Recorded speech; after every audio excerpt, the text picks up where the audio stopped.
Can anyone tell me what the hell this is? I'm genuinely baffled by this. So I've just looked at Liverpool's average positions from last night and I'm very, very confused. So we're saying Milos Kerkez was our deepest player. Joe Gomez was essentially our weight on the left.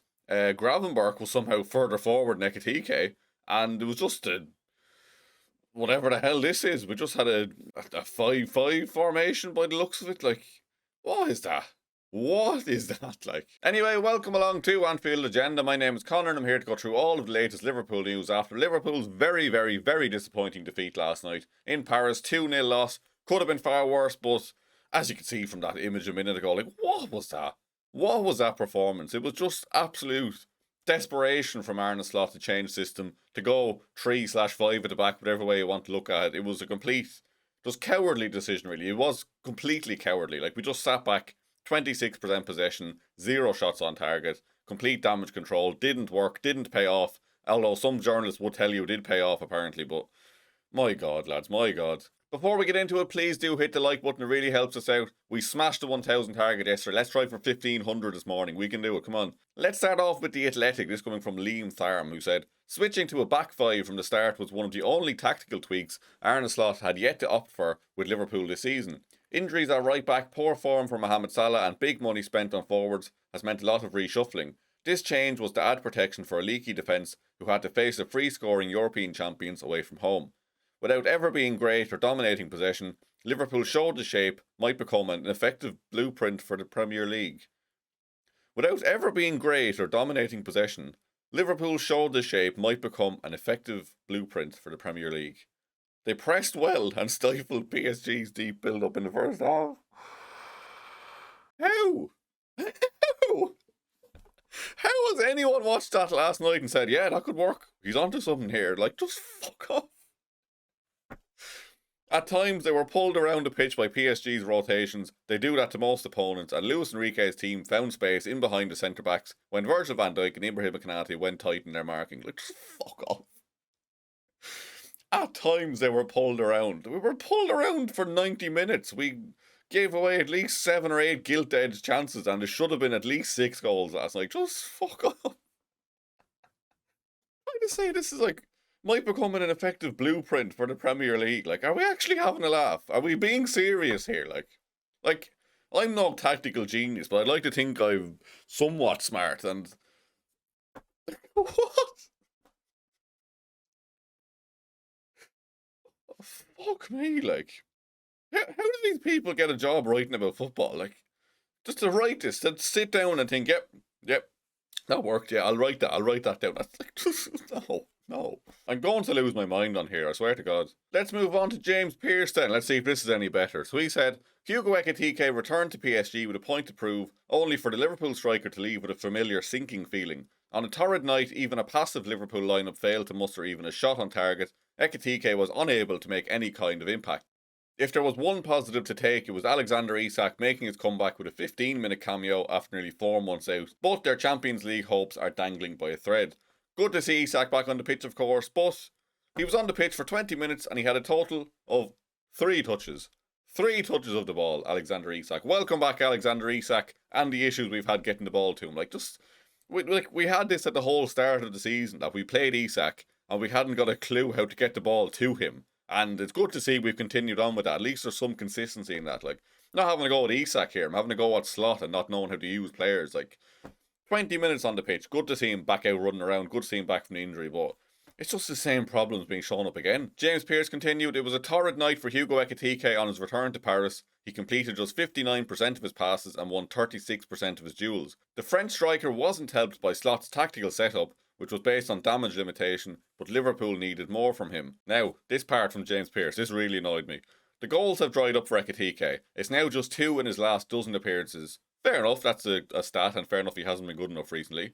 The return of Isak should lead to a change of role for Ekitike, who really isn't a natural number 9, better used as a second striker or off the left flank.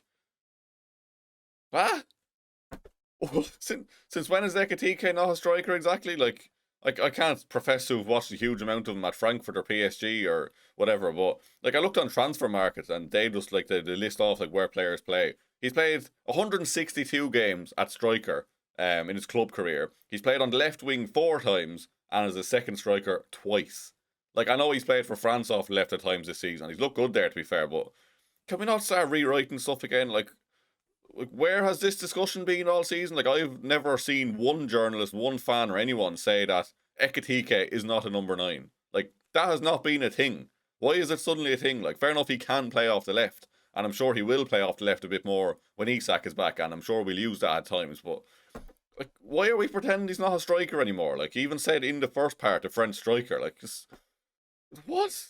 Next up then, I wanted to pull up a post from Anfield Edition who said, remember when Slot gave an interview in January saying how the Premier League isn't his style of football, and his style of football was Liverpool versus PSG. He had the opportunity to play that way tonight and bring the game to them. We went 5 at the back, utterly laughable. Slot completely abandoned his principles last night. It was a last-ditch effort, it was a desperate move, it didn't pay off, and it's just further confirmation that he knows the writing's on the wall. Like, he knows he has to pull something out of his arse here, and he's just not. Like, that last night, that was genuinely one of our worst performances of the season. And again, it was an absolute miracle it was only 2. It's a miracle that we're even still in this tie. And on that then, he said, the game at Anfield will be completely different. We are glad we are still in the competition.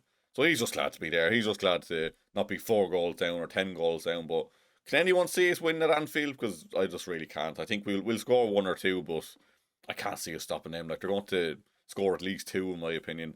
Another stat from last night then, Vitinha completed 132 passes in the match. Liverpool's entire outfield combined for 161 passes. 161 passes in 90 minutes of football. Like, again, like, how many stats do we have to pull up here to highlight how bad we are? Like, I know we can all see it as well with how bad we are, but like, there's levels to this. Like Jamie Carragher was speaking about, like, the gulf in quality here, and it shouldn't be a thing. It should not be a thing that PSG are that far ahead of us. Like, we spent a stupid amount of money in the summer. They spent fuck all. They got rid of Donnarumma, who was the best player in that tie last year.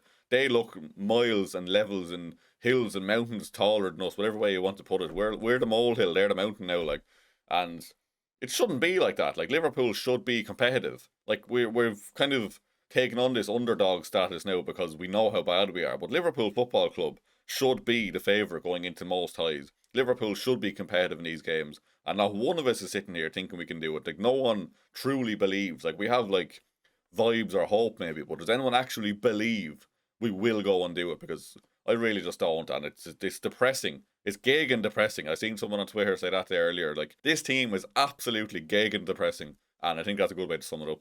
Liverpool have won just 29 of their last 59 matches, leaving them with a 49% win rate since last year. So we don't win games more often than we win them. That's great. That's Liverpool standard. Lewis Steele, PSG were expected to win and did, no surprises. But why should we just accept the chasm between the two teams?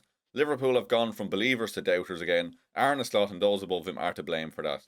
Absolutely spot on from Lewis Steele. And in fairness to Lewis Steele, he's one of the few journalists who are always calling this out, always saying how bad we are, always saying that it's not just Slot, it's people above him as well. And fair play to him, he summed that up perfectly there. We shouldn't be accepting this chasm in quality because, like I said, we should be challenging likes of PSG. We should be competing to win these trophies, and we're just nowhere near it.